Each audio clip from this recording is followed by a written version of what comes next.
मला हेच समजत नाहीये की असं कसं होऊ शकतं. मलाही काही कळत नाहीये रे.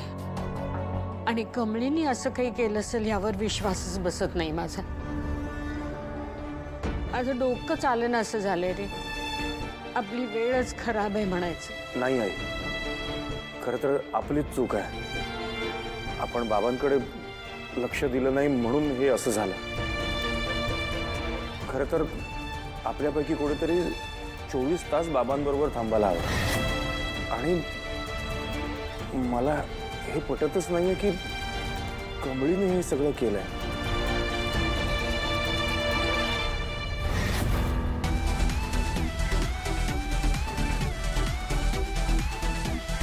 अगं पिल्लू काय तुझं? अगं कसला आनंद. डान्स. अगं ओ अगं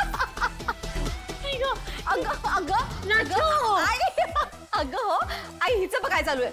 अगं आज माझी राणी जरा जास्त खुश असते. मग काय only because of genius genius genius granny आजी. काय केलं म्हणजे काय? अगं तू इतका छान गेम खेळला होता कमीट टमी सोबत. पण माहितीये त्याच्यानंतर ती थांबली नाही, आपल्या गेट बाहेर बसलेली. काय? हो बसते होते इथेच. But guess what? गेस काय म्हणजे काय? गेस. ही आजी तिने पण तिला इग्नोर केलं. वा म्हणजे आपला प्लॅन सक्सेसफुल झाला. सक्सेसफुल नाही सुपर डुपर सक्सेसफुल. नाच नाच नाच. हे सगळं तुझ्यामुळे झालं. So dance. अगं आईला चक्कर येईल. आईला चक्कर थांब ना. काय मला काय पाडायचंय का तुला? चला म्हणजे एक मात्र झालं. आता ती कमळी आहे ना, ती या घरामध्ये परत कधीच येणार नाही. बघ तू तिला या घराच्या बाहेर तर काढलंच आहे, पण आता तिला कॉलेजच्या सुद्धा बाहेर काढणार आहे.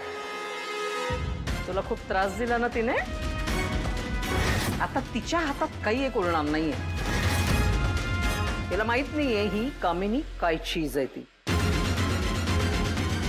कारण कामिनीचा डाव पडझे वर्मावर खाव. ती पोर किती मनापासून बाबांची सेवा करत होती.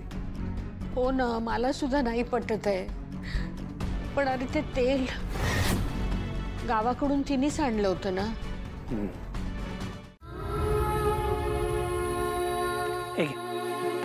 काल रात्रीपासून काही खाल्लं नसशील तू. औषध घ्यायचं आता, त्याआधी पोटात काहीतरी गेलं पाहिजे. हे डब्बा खाऊन घेतो आधी.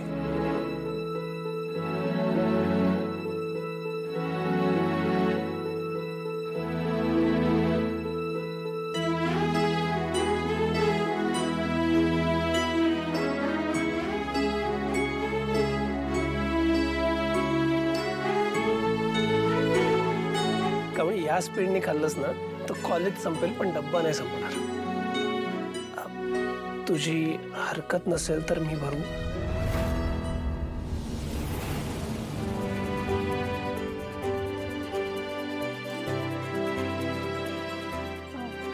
नाही नको सर, मी खातो. तू का नको म्हणतेस ते कळतंय मला, पण कमी एक लक्षात घे, आता मी तुझा मित्र आहे, टीचर नाही. आणि आता तुझ्या पोटात काहीतरी अन्न जाणं गरजेचं आहे आणि औषध घेणं गरजेचं आहे. आणि लोक आपल्याबद्दल काय विचार करतील ह्याचाही विचार आपणच केला तर मग लोक काय करणार. जेव्हा आपल्या मनात पाप नसतं तेव्हा जगाची पर्वा करायची गरज नसते.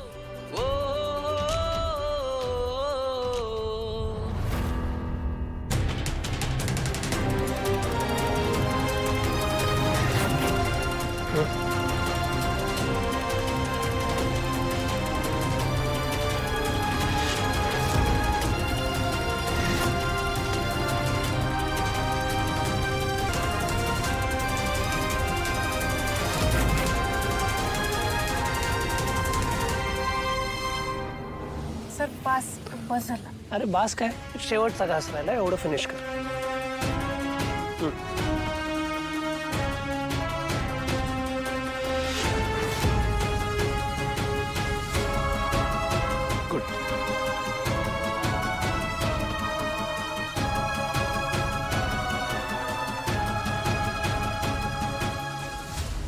खरंच देव प्रत्येकाच्या आयुष्यात एक वाटाड्या पाठवत असतोय. तसं हे ऋषी सर माझ्या आयुष्यातलं वाटाड्या आहेत. देवी तुळजाई, तुझाच आशीर्वाद म्हणून यो माणूस माझ्या आयुष्यात आलाय बघ. थँक्यू तुळजाई.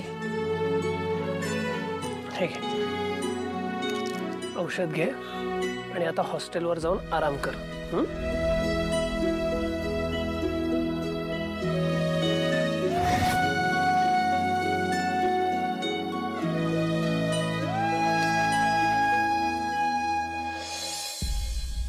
आराम कर.